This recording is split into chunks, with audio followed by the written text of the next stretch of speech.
My hair is preposterous, isn't it? Sorry. I showered, I didn't put anything in it. It does affirm my status as rock star of the fountain pen world, doesn't it? Yeah. Anyway, enough of this useless banter. Let's start another new episode of Consult the Doctor.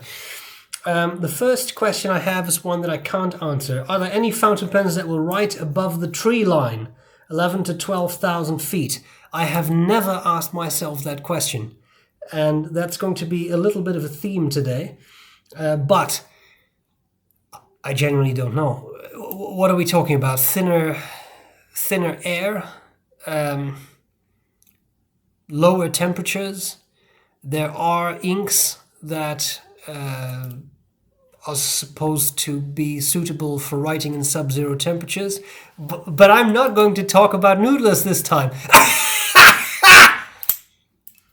Anyway, so that is always an option, but beyond that, I've never given it any thought. I think that sometimes we have to accept that fountain pens are just not always the right option. And I know that Brian Anderson, when that topic came up, once said, well, then you just haven't used the right fountain pen because there are rigid nibs and softer nibs and you have everything. Sure. I agree with Brian. But having said that, sorry, just a sip.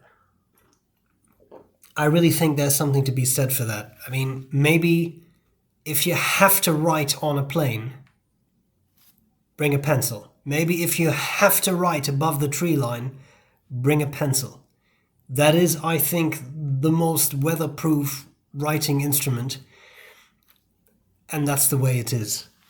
Okay, I thought the next question was a very interesting one.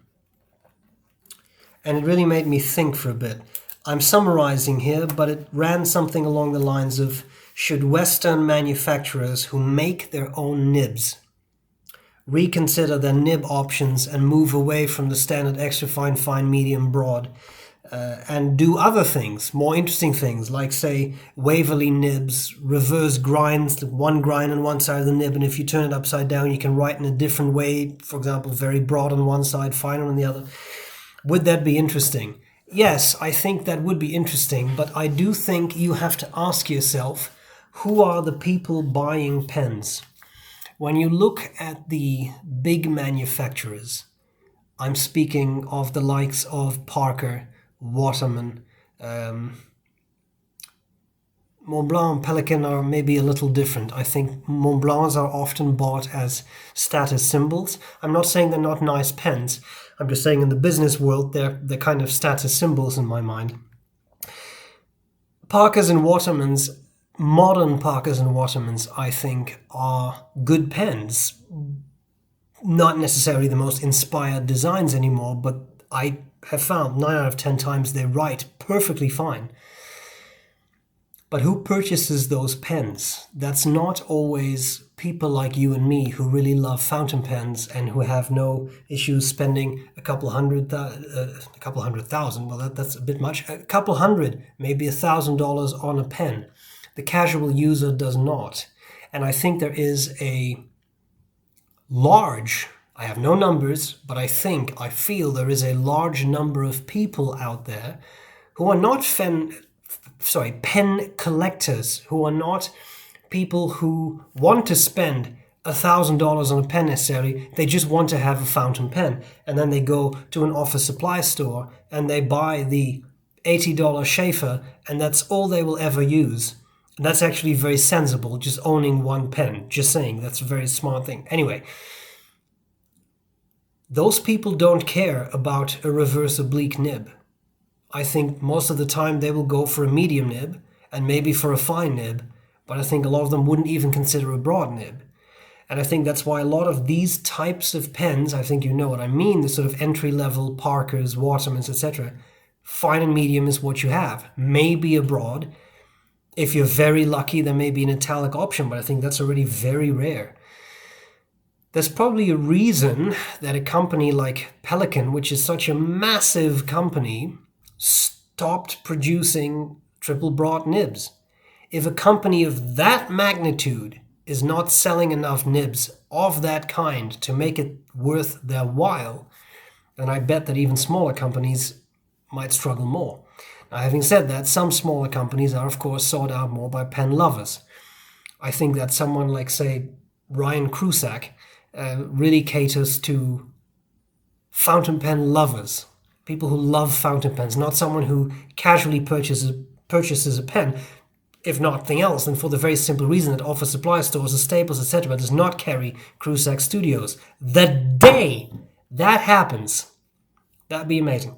But do you know what I mean? Like that type of pen is not available there. So what I am trying to say, I think, is I just don't think that in the larger public that has a number of people that purchase pens without wanting to become a collector, without wanting to go on the fountain pen network. They just want to have a fountain pen, maybe as a business gift, maybe as a retirement gift, maybe as whatever. Right? I know, for example, this is a pretty sweeping generalization, but I collaborated with 3 psychiatrists during my PhD. All 3 of them had a nice fountain pen. One had a Lamy, I think. One had a Pelican. Anyway, but that was their pen. They're medical doctors. They had a nice pen.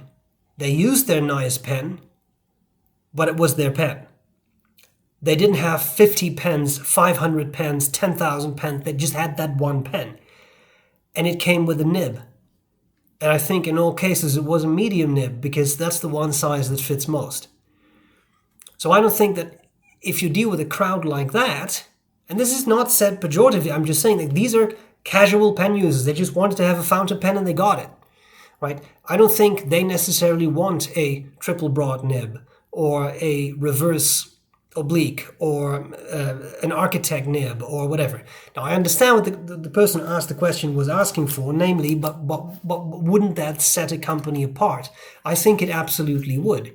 And you do see that some companies are making interesting efforts. Think of the Flex nib by Aurora, for example. That, I think, is a very interesting initiative. And I think that when you deal with artisanal pen makers, you have more options. Think also of something like a brand like Franklin Christoph, where you can have a nib tuned or ground by Mike Masayama for a small price. You pay a little bit more, but then you get that nib tuned and ground into something you like a cursive italic or something. At least they used to offer that. I don't know if they still do. I haven't purchased a Franklin Christoph in a very long time. Anyway, I don't want to ramble. I should probably end here. But I think that's the main reason. I just don't think there is enough of a market for those kinds of nibs. Bear in mind, right? Imagine that you have a company that uses B.R.E nibs. Then you need to buy, there's the magic number. I read once, I don't know if it's true, but I assume it's true. If you want to purchase nibs from B.R.E, you have to buy 5,000.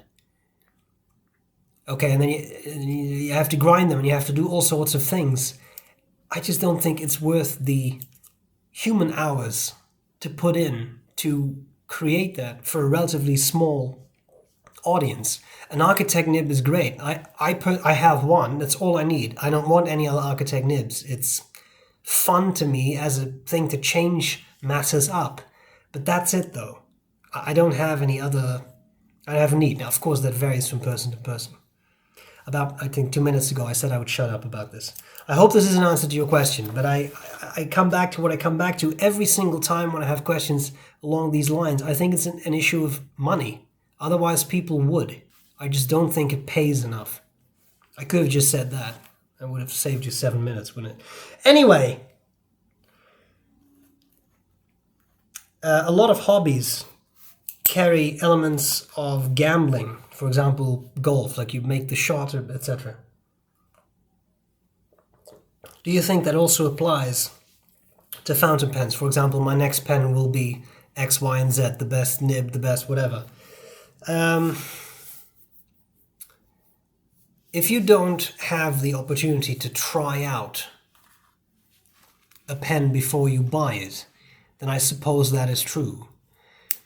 I think this may also vary a bit from person to person. I don't recall ever having bought a nib without being able to try it before thinking I'm very excited to see if this is going to be the best nib in my collection, for example.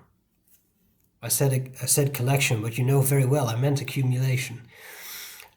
So to me, that's never really been a thing. I suppose to other people it may well be.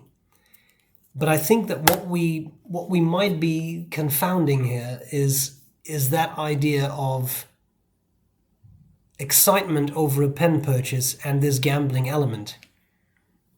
My gut feeling would say that for many people, it's not really the gambling aspect of, oh, I hope this one is going to be the jackpot. I think if you feel that excitement, that might more be the rush of, I've just purchased something that I'm excited about. And that will give you a rush. We know that, I think that's pretty well charted in psychology, consumer psychology, for example. When people purchase something, it's a rush. And this is the basis of consumerism to a large extent. You want to buy the next thing and the next interesting thing, and then a quick rush, and that's a way to condition yourself, because then you want the next rush and the next rush, and every time you do that, it's reinforcing, so you will do that thing again and again. I would seek the explanation more in that it's not so much a gambling thing, but that it's more a matter of, ooh, something new and shiny that's coming in. I'm very excited for that. That's why I would put it. Now, having said that, if you want to get into the neuroscience of it, in both cases, you're dealing with a dopamine rush. So from that perspective, maybe there is something to be said for at least maybe an addictive element or a sort of neurotransmitter rush element in that purchase. I hope that makes sense. The last question I've saved for last because it's quite personal and I thought it would be interesting to address, but I don't know how interesting it is to everyone. So, what's your ideal holiday destination? One of the suggestions made was clubbing in Ibiza. Yes, yeah, that sounds like me.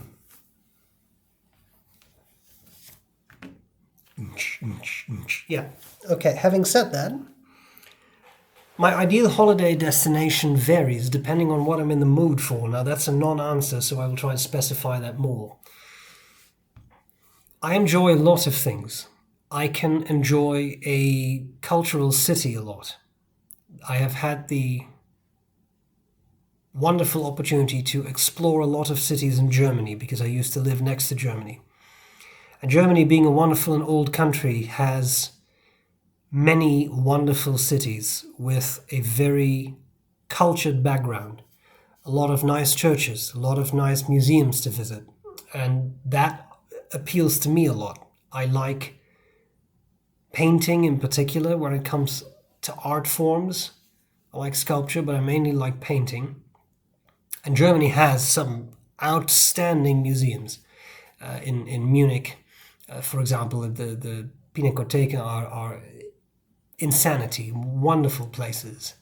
And I've never really been disappointed in any German museum I've gone to. Berlin is still on the list, haven't been there yet.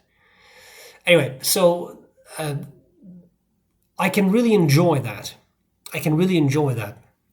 One of the cities that I've undoubtedly talked about before, and people who know me know that I really love this city, so this would be boring to them. But I really like the city of Cologne in Germany, which is interesting because pretty much every German I've ever talked to said, but that's a hideous city.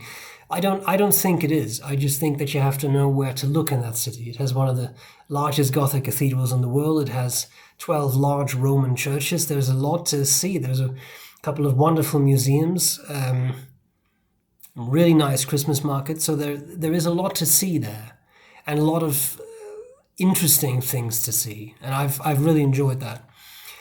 Having said that, I can also really enjoy a more nature-based holiday with a lot of hikes and a lot of exploration in a natural area.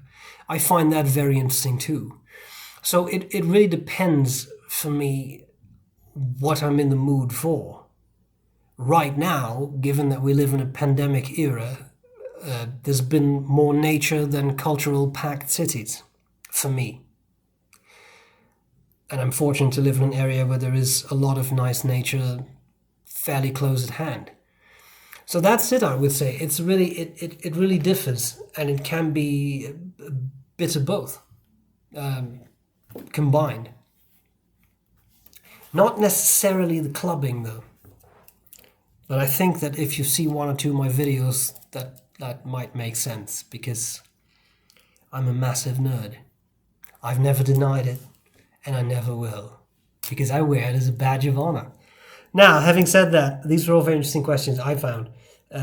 Let me know what your opinions are, especially on the tree line question, because I really don't know what to say about that. And that's the end of it. So I hope this was useful. Any questions you have, leave them below. And that's it. Thanks for watching. I'll see you soon. Bye.